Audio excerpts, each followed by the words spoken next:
maravilhosa, chuvosa, fria, um pouquinho fria, né? A gente se sente até sulista, né? Paulistano. Graças a Deus que nos dá essa oportunidade de, como igreja, estarmos celebrando ao Senhor. E na semana passada nós falamos sobre o livro de Jó. Como ainda estamos lendo, nós vamos para a segunda e última parte, pensar sobre essa pedagogia de Jó. E a imagem que está aí é uma imagem proposital. Às vezes nós queremos ser os donos da verdade, queremos ter as respostas para as nossas perguntas, das mais existenciais até as mais fáceis, talvez, mas o livro de Jó nos ensina que nós somos vasos nas mãos do oleiro. Ele que nos molda, Ele que nos polda. E nós lembramos que o livro de Jó, ele tem duas teses. Tem a tese de Satanás. Os irmãos estão lembrados qual é a tese de Satanás, que está escrita no livro de Jó? Jó vai dizer que os cristãos só são cristãos porque são abençoados por Deus, só são cristãos porque esperam de Deus algo em troca, só são cristãos porque as coisas estão bem. A tese de Satanás é a seguinte: se apertar a vida de um cristão, eles vão embora. Essa é a tese de Satanás. Se apertar, não fica um, é o que ele vai dizer. Se apertar a vida dos que se dizem aí, olhando para Deus, né, dos que se dizem seus seguidores, não fica um. Pela soberania do Senhor, nos seus propósitos divinos, aprove ao Senhor permitir que Satanás usasse Jó como prova. Obviamente que ele não faz isso com todos nós, pela sua misericórdia, mas o Senhor permitiu que Satanás fizesse isso com Jó, para mostrar a tese dele. E a tese de Deus é: não, meu querido. Não, meu querido não, né? Não, coisa ruim. Há cristãos verdadeiros na face da terra. Há pessoas que de fato entendem que não são nada sem mim. Há pessoas que de fato entendem, que me adoram, me louvam pelo que eu sou e não pelo que eu dou, não pelo que eu proporciono a eles. Ainda que eu lhes dê muitas e muitas bênçãos, eles não estão comigo por conta disso. Eles estão comigo porque eles me amam sobre todas as coisas. Esse é o fundamento. Amar a Deus sobre todas as coisas. E essas coisas envolvem também essas coisas que nós possuímos, bens materiais, saúde, etc. Mas nós vamos perceber, queridos, que no livro de Jó, Deus, ele é o Deus da misericórdia e da compaixão.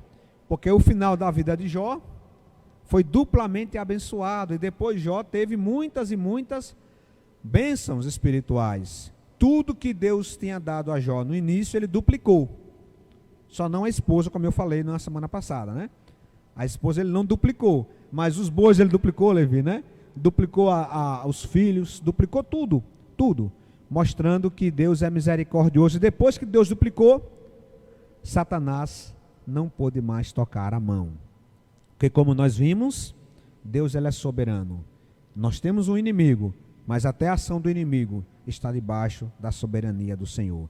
Mas eu quero, queridos, trazer uma ênfase complementar, porque há um aspecto na vida de Jó que nós precisamos tomar para as nossas vidas.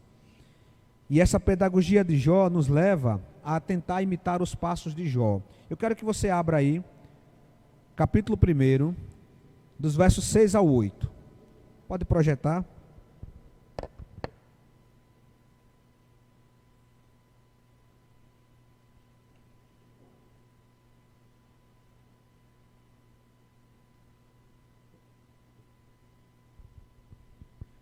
Certo dia, os anjos vieram apresentar-se ao Senhor, e Satanás também veio com eles. O Senhor disse a Satanás: de onde você veio? Satanás respondeu ao Senhor: de perambular pela terra e andar por ela. Disse então o Senhor a Satanás: reparou em meu servo Jó? Não há ninguém na terra como ele, irrepreensível, íntegro, homem que teme a Deus e evita o mal. Só até aí. Pai Santo, nós nesta manhã estamos mais uma vez com a Tua palavra aberta para buscar compreender a Tua vontade para as nossas vidas. Sabemos que o que aconteceu com o Teu servo Jó foi real, ele foi um personagem real, e de maneira que nós não compreendemos tudo, mas aprove ao Senhor que o Teu servo, o nosso querido irmão Jó, passasse por essa grande prova. E nós louvamos ao Senhor que no final o Teu servo Jó foi aprovado. E hoje para nós é um exemplo de que nós servimos ao Senhor, não porque o Senhor nos dá o alimento, o pão, o peixe, como aquela multidão que te seguiu por conta dos milagres. Mas nós te servimos, Pai, porque para onde nós iríamos, se só Tu é que tens a vida eterna. Por isso, Pai, nossa gratidão nesta manhã, e rogamos ao Senhor que Teu Santo Espírito nos ensine nesta manhã, para que possamos Te servir com toda a humildade, de todo o coração, como convém aos santos. É em nome de Cristo que oramos. Amém. Meus irmãos, o livro de Jó, ele também é para nós um livro de testemunho. Porque lembremos-nos que nós temos duas palavras-chave aqui no livro de Jó. Uma é a questão da teodiceia, como eu expliquei semana passada, que é essa busca das pessoas de querer justificar Deus, por que Deus é bom e existe o mal na terra. E nós vamos perceber que o livro de Jó vai dizer, olha, Deus não tem que responder. Quando Deus pega a palavra no capítulo 38, ele não vai responder, ele vai fazer 77 perguntas, mostrando a sua soberania, a sua grandiosidade, mostrando que Deus ele é sobre todas as coisas. E ele pergunta a Jó: onde é que você estava, Jó, quando Deus estabelecia os limites do oceano? Os irmãos vão passar ainda por essa leitura. Mas também Jó diz respeito à sabedoria do viver aqui nesta vida. E Jó, ele, meus irmãos, ele é um homem que dá testemunho para mim, para você, para a geração dele e para a nossa geração. Mesmo tendo vivido no tempo dos patriarcas, Jó, a sua vida ecoa sobre as nossas ainda no tempo de hoje, e sobretudo nesse tempo que nós estamos vivendo no século 21. No verso 8 de Jó, a NVT vai dizer o seguinte: então o Senhor perguntou: você reparou em meu servo Jó? Não há ninguém na terra como ele, é homem íntegro e justo, correto? Teme a Deus e se afasta do mal. Nessa conversa, meus irmãos, de Deus com Satanás, nós temos que entender que nós estamos em livros poéticos, né? Então Jó, ele mescla prosa e poesia, acontecimento histórico e poesia. Então, como eu falei na semana passada, nós não entendemos como se deu esse diálogo, porque o diálogo diz, então Deus perguntou a Satanás: por onde você anda? Satanás diz: olha, de andar e perambular pela terra, para cima e para baixo, né, e andando pelos quatro cantos aí da terra. E então Deus pergunta a Jó: vistes meu servo Jó? Reparou em meu servo Jó?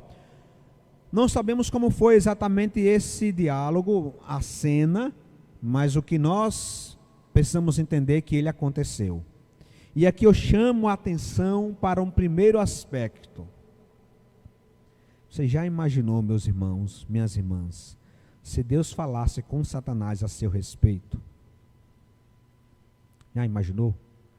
Deus chegando assim para Satanás e dizendo: olha, Satanás, por onde você anda? Eu ando perambulando pela terra.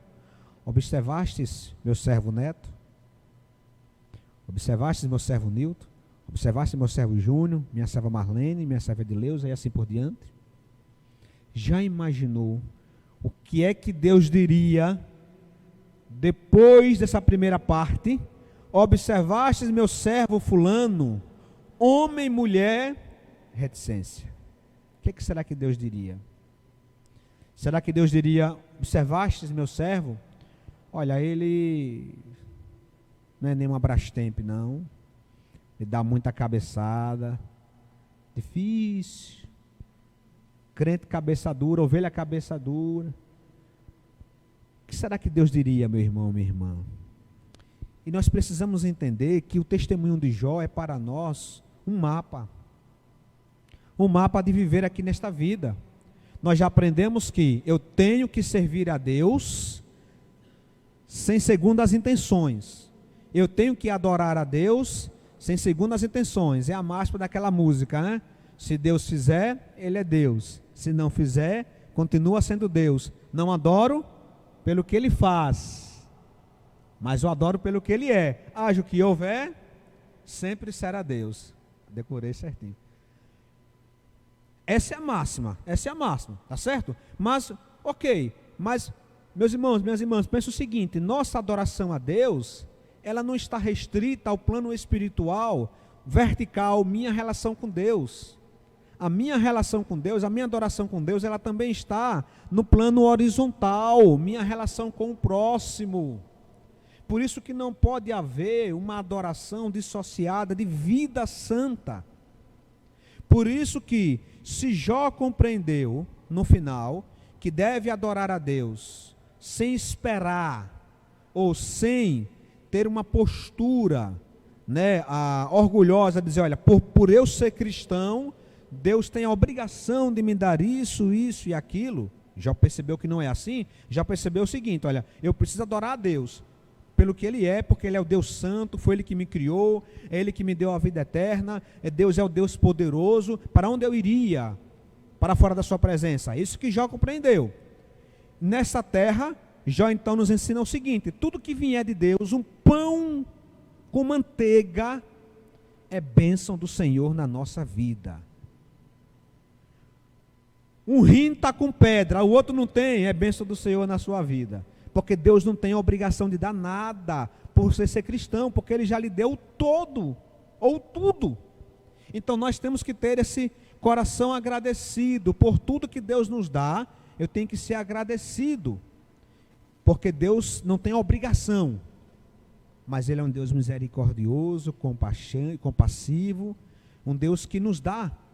Mas Jó nos ensina a essa inclinação do coração. Porém, como teremos que viver aqui neste mundo? Qual o nosso testemunho que possa provar que nós temos uma relação correta com Deus? E então nós temos aí as 4 palavrinhas acerca do testemunho de Jó. Jó era um homem íntegro, justo, temente a Deus e que se afasta do mal.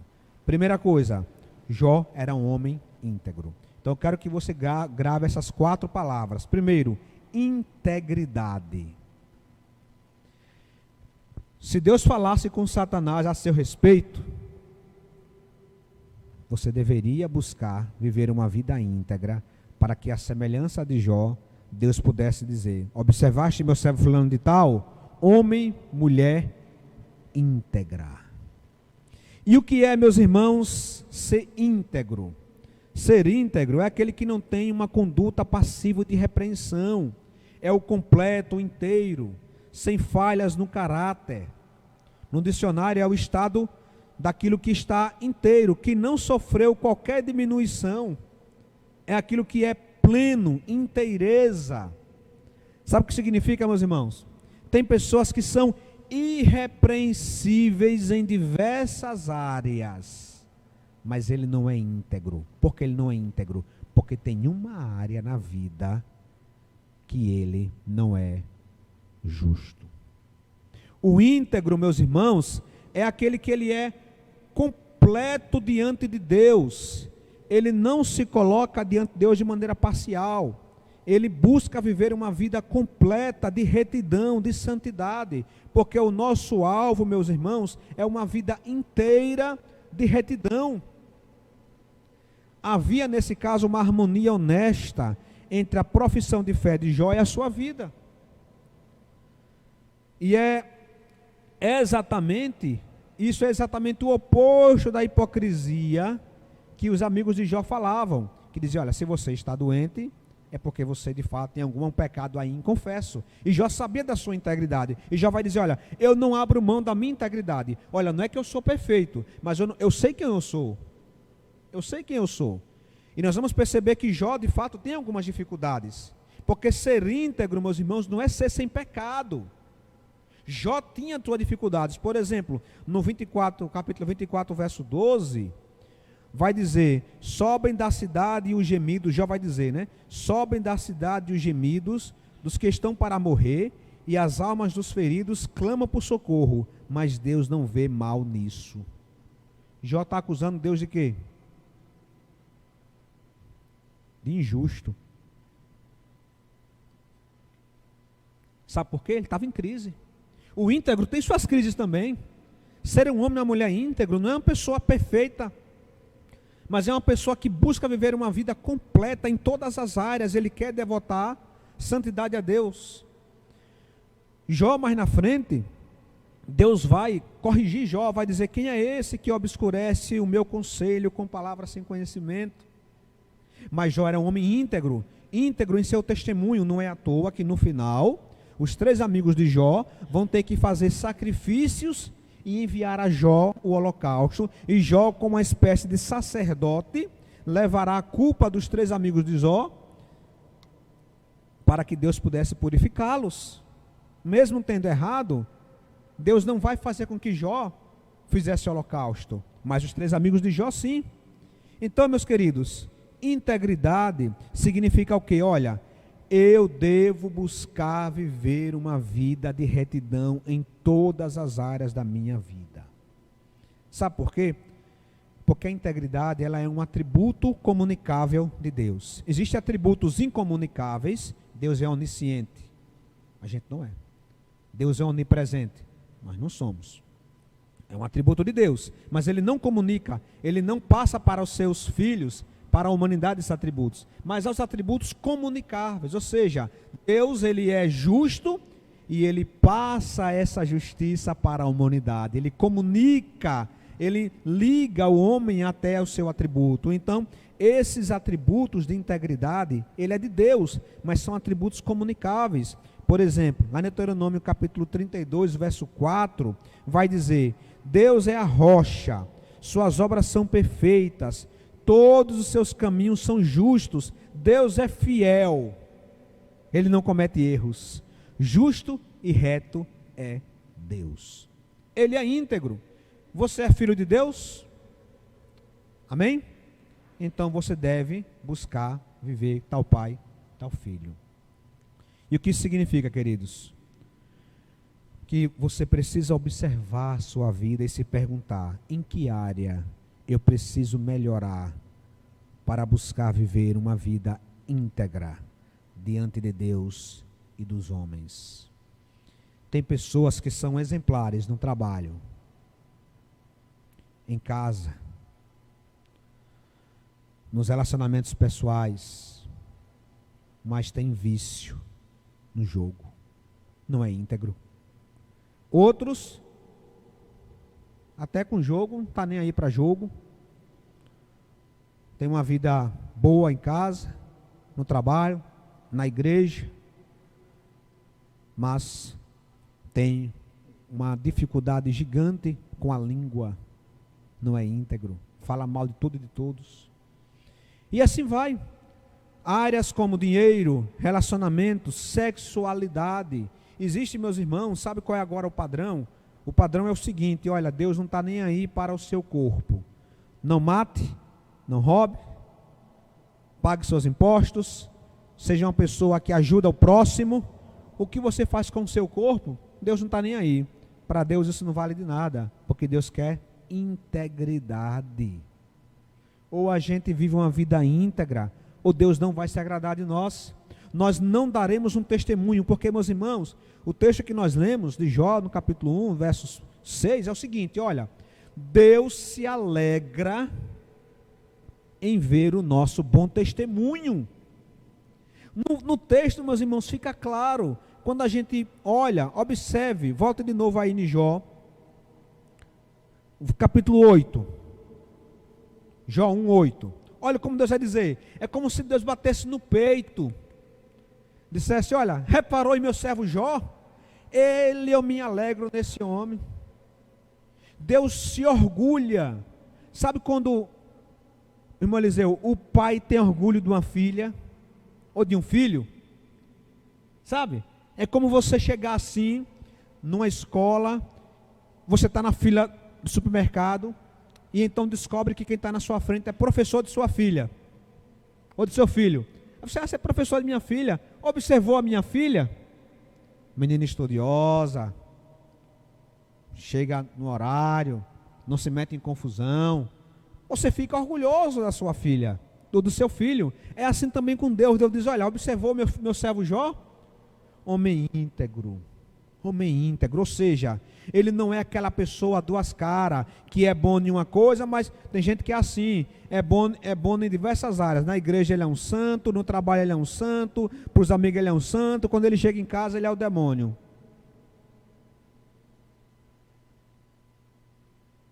Não, Deus está dizendo, olha, Jó é íntegro, ele é inteiro, ele tem uma santidade inteira. Ele é uma pessoa ativa na igreja, ele não é desigrejado, ele congrega, ele é uma pessoa ativa, ele participa do que Deus está fazendo no mundo por meio da sua igreja local. Em casa, ele busca viver uma vida santa com o seu esposo, com a sua esposa, ele busca criar os seus filhos na sã doutrina, ele se esforça para isso. O filho pode desandar, mas ele se esforça para isso, ele busca viver uma vida com seu filho. No trabalho, ele tem uma vida íntegra no trabalho, ele não é nozeiro, ele não rouba no trabalho, não furta no trabalho, ele não fica fazendo maracutaia, ele é uma pessoa íntegra, ele chega lá no trabalho, quando ele está em casa, ele busca ajudar parentes, ele é uma pessoa participativa, ele perdoa quando alguém porventura fere ele busca amar as pessoas, ele é uma pessoa educada, ela é uma pessoa educada, ela é uma pessoa em que você pode contar. Se você contar um segredo para ela, ela não vai contar para ninguém, ela sabe ouvir. Compreenderam?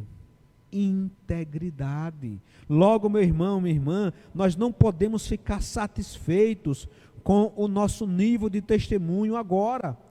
Nós precisamos olhar para dentro e dizer, Senhor, onde que eu preciso melhorar para buscar uma vida de integridade?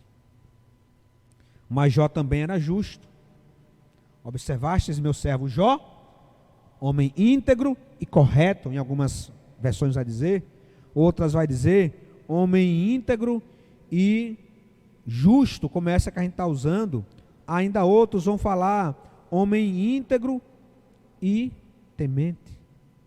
Meus irmãos, o que é buscar ser uma vida justa? É uma vida de honestidade.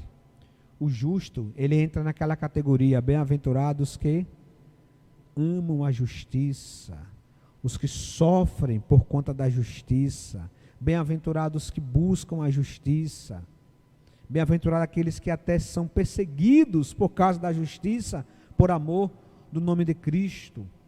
Meus irmãos, o justo, está lá em Jó capítulo 40, verso 8, Deus vai dizer, você vai pôr em dúvida a minha justiça? Vai condenar-me para justificar-se? O justo, ele não procura se justificar-se, mas ele procura a justiça de Deus em sua vida. Há muitas pessoas que querem viver uma vida de pecado, e elas começam a se auto-justificar, mostrando erros na Bíblia, mostrando erros na teologia, na igreja, culpam os outros para buscar se auto-justificar.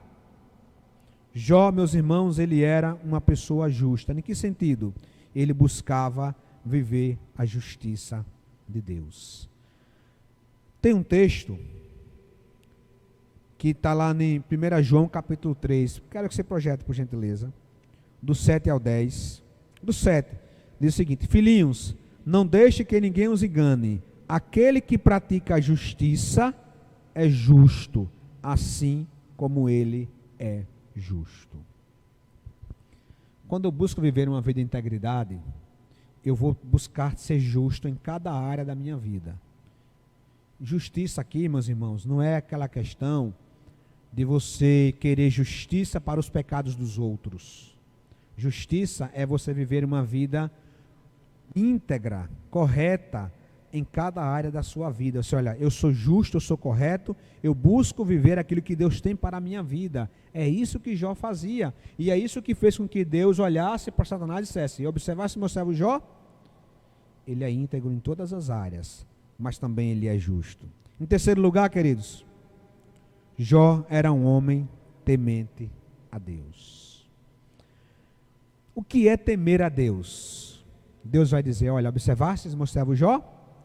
Homem íntegro, correto e que teme a Deus. A palavra temor a Deus, ela não é uma palavra muito bem vista hoje em dia.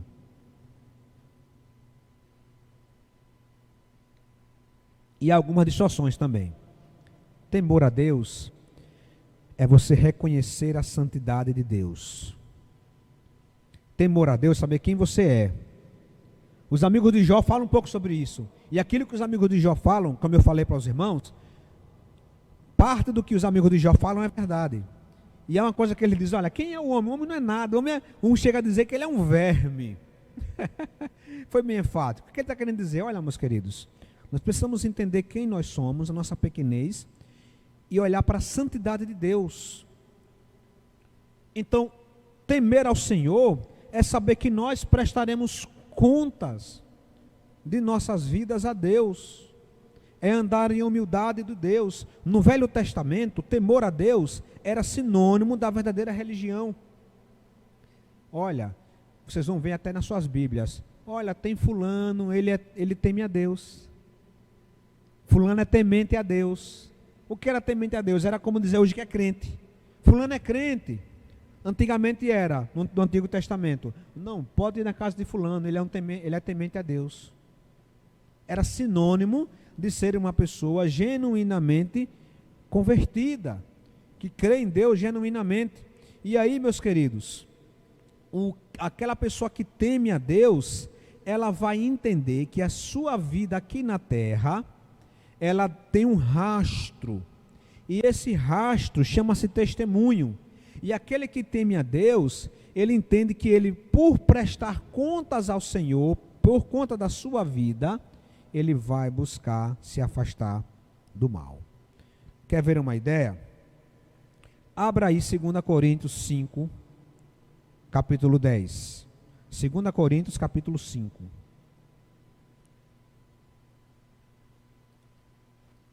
Pois todos nós devemos comparecer perante o tribunal de Cristo, para que cada um receba de acordo com as obras praticadas por meio do corpo, quer sejam boas, quer sejam más. Peço o seguinte, ó, se você ler esse texto, para quem estava agora, você chega lá no Precaju, estava lá a pessoa bebendo todas, fazendo tudo lá, tá na gandagem, chega, vem cá, você pega o microfone, você toma o microfone lá do cantor, invade o palco, aí você olha, pois todos nós devemos comparecer perante o tribunal de Cristo, para que cada um receba de acordo com as obras praticadas. O povo ia dizer, cai fora, saia. Por quê? Porque esse versículo só faz sentido para quem teme a Deus. Quem não teme a Deus, esses versículos, Anne, não faz nenhum sentido. Você chega para uma pessoa que está vivendo uma vida totalmente contrária a Deus, você lê, e se ela não teme a Deus, ela vai dizer que nada, sou intolerante, vai chamar você de intolerante. Deus não julga ninguém não, é a máxima do momento, né? Você sabe que isso é errado, né? Você sabe que essa ideia de que nós não devemos julgar os outros é antibíblica, né? Devemos julgar sim. A gente não for capaz de julgar o bem e o mal, a gente ainda nem se converteu. O que não temos que fazer é julgar com os princípios mundanos, ou julgar os outros sem antes olharmos para nós mesmos. Mas nós temos que ser capazes de dizer, isso que você está fazendo é errado. Claro, temos que saber dizer isso. Mas para as pessoas que estão fora, que não temem a Deus, elas dizem, não, Deus não julga ninguém, Deus ama todo mundo. E na cabeça desse povo, Deus é aquela avó de 90 anos, que o neto vai lá, faz o que quer, faz mundo e o fundo e a avó não faz nada. Essa é o vislumbre do povo de Deus. Deus é uma vozona. Tem vó que é braba, mas não é esse caso não. Então, meus irmãos, temor ao Senhor é isso. Quando você lê esse versículo, dá uma pontadinha no seu coração. Será que você diz, eita? Se você não diz eita, você precisa, meus irmãos, minha irmã, dar uma avaliada na sua vida. Dá uma avaliada. Porque o texto está dizendo o seguinte, olha, todos nós devemos comparecer perante o tribunal de Cristo. Claro que isso aqui não é para a vida eterna, porque aqueles que creem em Cristo já não estão condenados, porquanto crê no unigênito Filho de Deus, está lá em João capítulo 3. Mas nós iremos prestar contas de tudo que nós viermos a falar, a fazer, a viver. Temor do Senhor é você parar e dizer, Senhor, o que é que eu tenho feito da minha vida? Senhor, quando eu chegar no teu tribunal, o que é que eu vou apresentar? Senhor, será que eu destruí meus dons, meus talentos? Será que eu poderia ter feito mais? Senhor, será que eu poderia ter contribuído mais? Senhor, será que eu poderia ter amado mais? Não aquela música não, pop não. Mas será que eu poderia ter amado mais como o Senhor amou?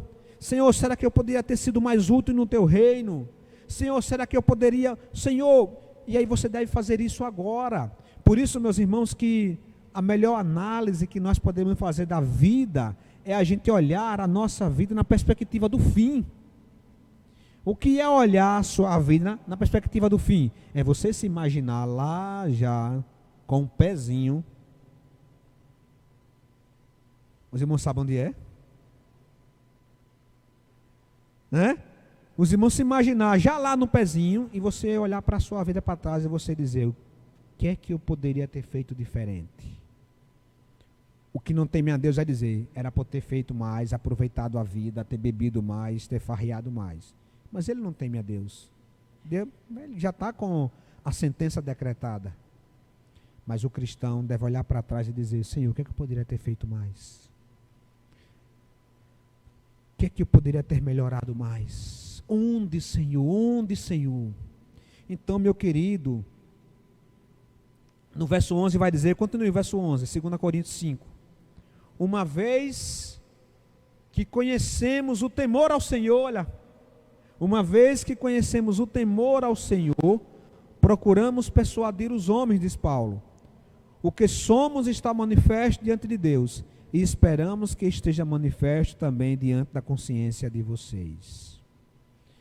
Acha pouco? Abra aí agora Mateus 12, 36. Mateus 12, 36. Agora é Jesus Cristo dizendo, na lata. Cristo falando na lata. Eu digo que no dia do juízo, os homens e as mulheres aqui, tá? Talvez alguém pode dizer, mais as mulheres? Não, não é isso. É os homens no sentido geral. Os homens haverão de dar conta de toda palavra inútil que tiverem falado. Já parou para pensar nisso? Que todas as suas palavras são registradas? Já imaginou, Eliseu? Toda palavra inútil é toda palavra que você disse para machucar alguém. Toda palavra que você disse para falar mal de alguém.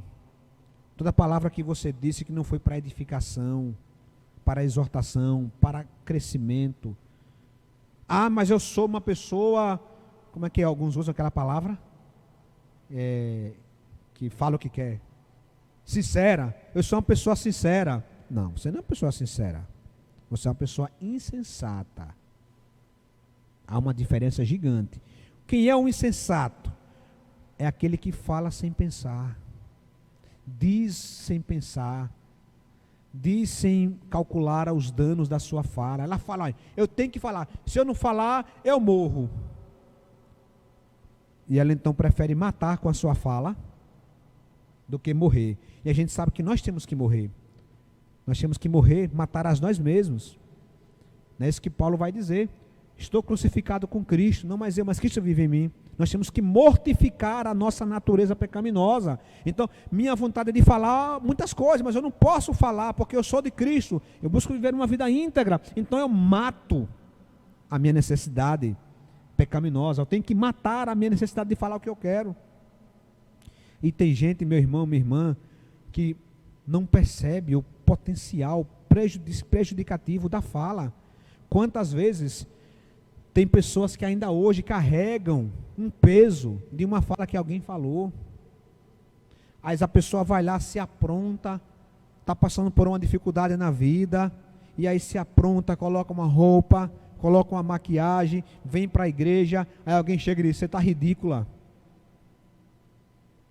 Você está ridícula com esse batom aí, roxo. Aí a pessoa saiu de casa, aquilo mata, e a palavra mata. Os irmãos já leram isso aqui, João vai dizer isso, Cristo vai dizer isso no Sermão do Monte. Qualquer que falar uma palavra injuriosa contra seu irmão, já cometeu homicídio em seu coração.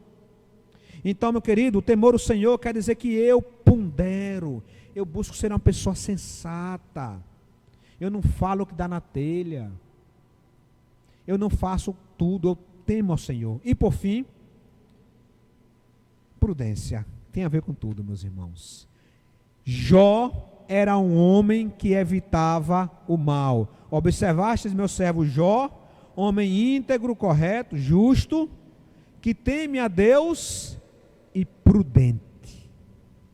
Evita o mal. Meus irmãos, a prudência, o prudente é aquela pessoa que é cuidadosa para não cometer pecado. A prudência, meus irmãos, é considerada a virtude por excelência na vida prática. A prudência é considerada a mãe das virtudes na vida prática. Porque, de um modo geral, se associa a prudência à sabedoria de vida. Tem muita gente que é inteligente, mas não é sábio, porque sabedoria não é inteligência. Sabedoria é você ter prudência, é você saber aplicar a leitura que você faz da Bíblia na sua vida prática. Prudência e sabedoria é você, meus irmãos, calcular onde que você está colocando a sua mão. Trata-se, meus irmãos, a prudência da capacidade de julgar antecipadamente as ações e palavras. De um modo geral, a pessoa prudente é capaz de evitar perigos desnecessários, agindo de modo cauteloso. O prudente age de modo sensato, com paciência. Tem gente que namora hoje, que é casado daqui a 3 meses. Isso é prudência? Não, mas ele é lindo, ele tem um cabelo lindo, ele tem uns olhos maravilhosos. Minha querida, eu falo geralmente de mulher, porque geralmente as mulheres, mas homem também tem isso. Não, mas ela é igual a Sansão. A mulher de Sansão, a mãe de Sansão: meu filho, não tinha nenhuma mulher aqui em Jerusalém. Não, se não for aquela eu morro. Um homem de 2 metros de altura, gigantão, grandão. Eu morro. Imaginou? A mãe: Sansão, menino, você com esses cabelos tão lindos aí, passeando, né, entre os filisteus. Aí as meninas tudo ficaram, ai Sansão. Aí Sansão vai lá, cocó, como diz o povo aí, maior cocó para Sansão. A armadilha das mais brabas para Sansão. Faltou prudência, morreu cedo. Homem bonito, forte, mais forte que tinha, morreu cedo. Por quê? Porque, olha a integridade. Sansão era aquele homem que era o seguinte, olha, era bom em tudo, mas não passa uma mulher perto dele não. Não adianta, meu irmão. Só é bom em tudo, mas nesta área aí, morreu cedo, uma vida inteira, um juiz. Ele era um juiz, considerado um juiz em Israel, e com aquela força que ele tinha, né? Olha só que interessante, lembrei agora, Sansão também era um homem sábio, ele era um homem inteligentíssimo. Lembra do dilema que ele colocou lá? Mas não tinha prudência. Inteligência sem prudência não serve. Por isso que a palavra do Senhor diz: eu, a sabedoria, moro com a prudência e tenho o conhecimento que vem do bom senso. Provérbios 8:12. E diz: quanto melhor é adquirir a sabedoria do que o ouro, e mais excelente é adquirir a prudência do que a prata. Por isso, queridos, o que é prudência? A gente saber onde está se metendo. Provérbios, abra aí em Provérbios 19, versículo 2. Olha o que é prudência.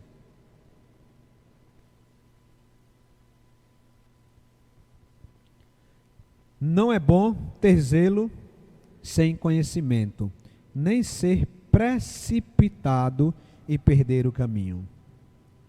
Tem alguma versão que diz: não é bom proceder sem refletir, e peca quem é precipitado. A prudência é o contrário da precipitação. Por isso que a prudência, meus irmãos, também está relacionado a conhecer a vontade de Deus. Estou concluindo já, estou indo para o fim. A prudência, veja só, como ser prudente se eu não sei qual o caminho que eu devo seguir? O prudente, ele deve saber o que é bom para a vida dele, para que ele possa agir na sua vida em conformidade com isso. Eu vou dar só um exemplo. O exemplo, meus irmãos, é o seguinte: na palavra do Senhor estava escrito que só os levitas poderiam carregar a arca. É a palavra do Senhor. O que é que o prudente faz? Ele lê a Bíblia. O que é que o prudente faz? Ele procura conhecer a vontade de Deus. Então, o prudente entende que, olha, eu não posso pegar na arca, eu não posso tocar na arca, porque a arca, diz a palavra de Deus, só quem pode pegar é levita. Eu sou prudente, eu penso isso. Mas aí vai o imprudente. O imprudente, meus irmãos, o imprudente, ele não é uma pessoa ruim. Ele é uma pessoa boa, muitas vezes. Ele é uma pessoa que tem boas intenções. Mas de boas intenções, ele é uma pessoa, até às vezes, de coração bom, uma pessoa legal, mas ele é imprudente. Sabe aquela pessoa que é boa, de coração puro, mas só entra em rascada? Só fulano é um coração maravilhoso, mas ele não pondera a vida, ele não pondera as ações. Então, vez por outra, ele está se metendo em rascada. Não adianta ter um coração bom, tem que ser prudente. Por isso que o próprio Jesus Cristo vai dizer o quê? Sede simples como e prudentes como a serpente. Serpente, meus irmãos, ela é desconfiada de tudo e de todos. A serpente, ela fica ali, ó, está desconfiando de todo mundo, até da sombra. Tem que ser simples, sentido, um coração tranquilo, um coração, bondoso, mas prudência. E então, o que a palavra dizia? Só toque na arca quem é levita. Aí vem usar é o nome de uma pessoa. Uzear. Olha 2 Samuel 6:6 e verso 7. 2 Samuel, coloque aí, 6, versículo 6. 2 Samuel 6:6. Olha, quando chegaram à eira de Dacom, Uzá esticou o braço e segurou a arca de Deus, porque os bois haviam tropeçado. Estavam carregando a arca. Uzá, homem bom, coração tranquilo, homem, sabe, simples como a pomba. Um homem que estava lá, gente, preciso de voluntário para me ajudar a carregar a arca, para fazer uma comitiva, para carregar não. Eu preciso de voluntário para fazer uma comitiva, para levar a arca de volta para a cidade de Davi. Aí Uzá, Uzá, vem cá, meu irmão. Como é bom ministrar no ministério de louvor, quando está no ministério da Uzá. Mas ele não era prudente. Uzá não compreendeu que na Bíblia está escrito que ninguém pode tocar na arca. Mas a arca estava pendendo. Eu preciso ajudar Deus. Eu preciso ajudar Deus na obra dele. A arca estava pendendo, não estava nem caindo, estava pendendo. E Uzá interpretou que a arca ia cair.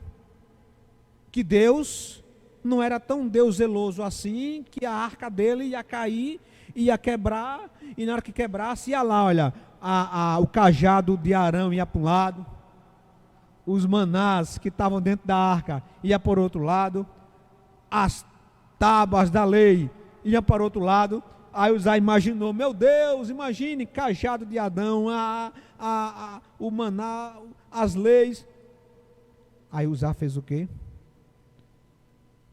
Esticou o braço e segurou a arca para a arca não cair.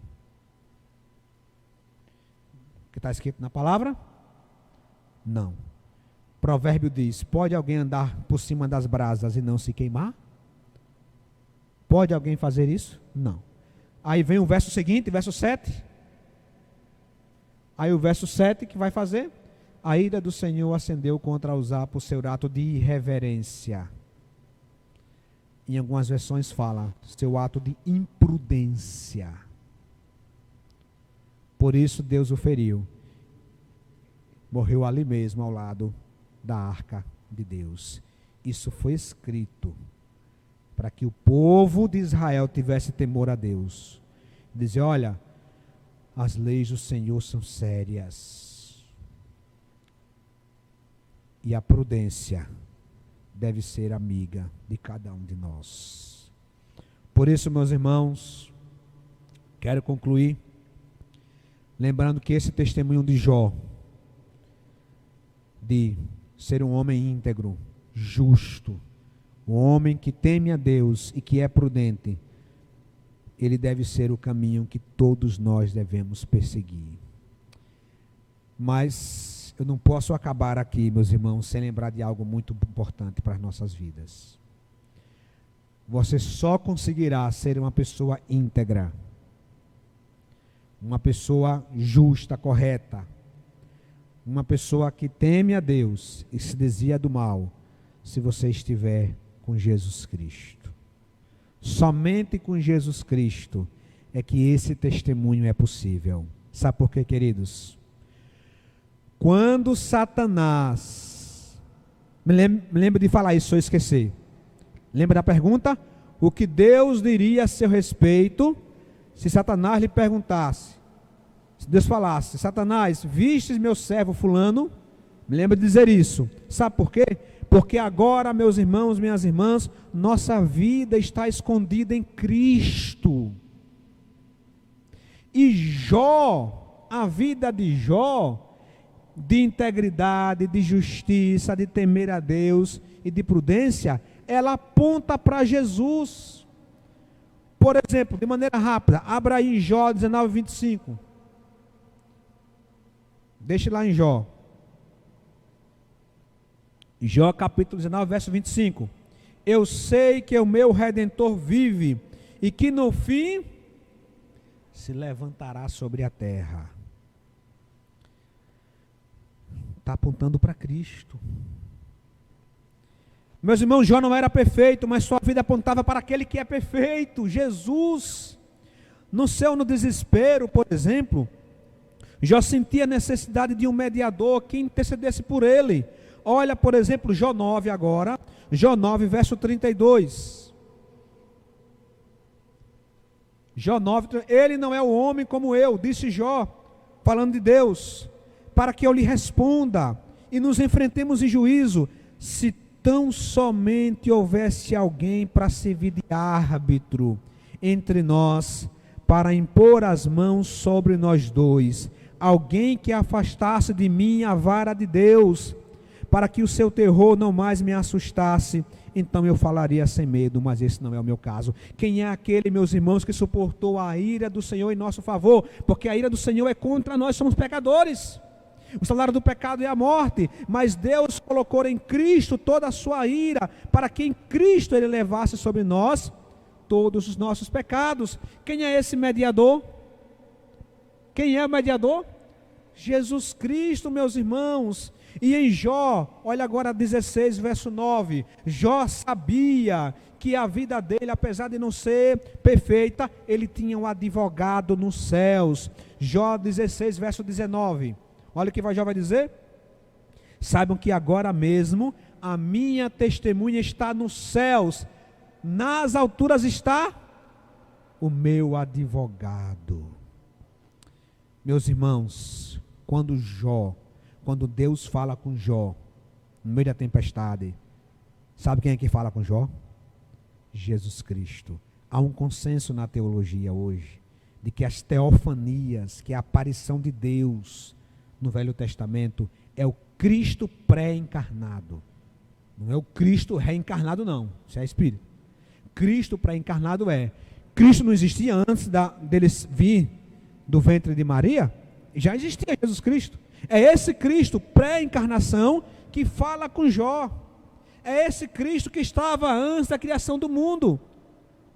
Por meio dele foram feitas todas as coisas. É esse Cristo, meus irmãos, que é o advogado de Jó, que é o mediador de Jó, que é o redentor de Jó. Por isso que agora, meus irmãos, e concluindo Hebreus 9,15, vai dizer: por essa razão, Cristo é o mediador de uma nova aliança, para os que são chamados, recebam a promessa da herança eterna. Nós, meus irmãos, nesta vida, nós somos representados por Jesus Cristo. Por isso, fique de pé agora, para a gente orar. Quando Deus, se em algum momento Satanás se encontrar com Deus e perguntar: e sobre a vida do irmão fulano, da irmã Edileuza, do irmão Eliseu, da irmã Rosângela, de qualquer irmão aqui, irmão Elias, irmã Ana, irmã Raquel, Deus virará para Satanás e dizer: observaste meu servo fulano? Jesus, meu filho, cumpriu tudo o que ele deveria cumprir na terra em favor daquela pessoa. Deus agora, meus irmãos, olha para nós por Cristo. E você pode dizer: eu não sou perfeito, mas Jesus é. Eu não sou íntegro, mas Jesus é. Eu não sou justo, mas Jesus é. Eu não temo a Deus como deveria ser, mas Deus é aquele que representa todo o temor do Senhor. Nós agora deveremos buscar uma vida de integridade, é verdade, de temor ao Senhor, é verdade, de justiça, é verdade, e se afastar do mal, é verdade, mas não para a salvação, porque para a salvação o advogado fiel já cumpriu em nosso favor. E nada, e agora vem para fechar a situação, nada pode nos ser dito por Satanás contra nós a Deus, porque nenhuma condenação há para os que estão em Cristo Jesus. Pai Santo, nossa gratidão, porque nós sabemos que nós temos um mediador entre nós e Ti, e aquela angústia que Jó tinha de não ter ninguém para intermediar, e aquela angústia apontava para Teu Filho amado Jesus Cristo, e agora nós temos esse Cristo que é nosso mediador, que nos dará salvação, que nos dará vida e tudo que nós necessitamos. Por isso, Pai, nossa gratidão por tudo que o Senhor tem feito em nós por meio de Cristo, hoje e sempre oramos. Amém. Que a graça maravilhosa de Cristo Jesus, o amor de Deus Pai e a consolação do Espírito Santo permaneça com essa igreja e com todo o povo de Deus, cujo mediador é Cristo, hoje, sempre e eternamente. Amém.